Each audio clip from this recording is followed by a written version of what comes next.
ত্রয়োদশ জাতীয় সংসদ নির্বাচনে চট্টগ্রাম ২ আসনে বিএনপির প্রার্থী সরওয়ার আলমগীরের সংসদ সদস্য হিসেবে দায়িত্ব পালনে বাধা নেই তার মনোনয়নপত্র বৈধ ঘোষণা করে হাইকোর্টের রায় স্থগিত চেয়ে করা আবেদনটি কার্যতালিকা থেকে বাদ দিয়েছেন আপিল বিভাগ।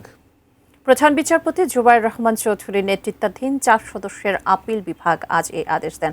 হাইকোর্টে পূর্ণাঙ্গ রায় প্রকাশ হওয়ায় ওই আসনে জামায়াত ইসলামীর প্রার্থী এবং আবেদনকারী মোহাম্মদ নুরুল আমিনকে লিভ টু আপিল করতে বলেছেন সর্বোচ্চ আদালত। নুরুল আমিনের আবেদনে সংসদ অধিবেশনে যোগ দেওয়া থেকে সরওয়ার আলমগীরকে বিরত রাখার আর্জিও ছিল। গত ৯ জুলাই হাইকোর্টের একটি দ্বৈত বেঞ্চ সরওয়ারের প্রার্থিতা বাতিল করে নির্বাচন কমিশনের দেওয়া সিদ্ধান্ত অবৈধ ঘোষণা করে।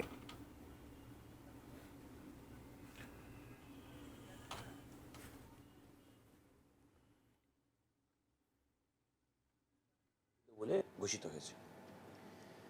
রায়টি হওয়ার সঙ্গে সঙ্গে সরওয়ার আলমগীর সাহেব তিনি শপথ গ্রহণ করেছেন এবং পার্লামেন্ট অধিবেশনে যোগদান করেছেন, সেটি অব্যাহত থাকবে।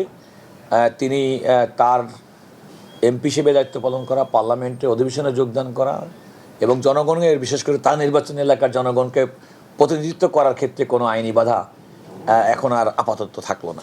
ইলেকশন কমিশনকে সরকার যদি এইভাবে ব্যবহার করে নিজের ইচ্ছা মতো তড়িঘড়ি করে যা ইচ্ছে তাই করাতে চান, করাতে পারবেন, কিন্তু এটি কোনো ভালো দৃষ্টান্ত হবে না।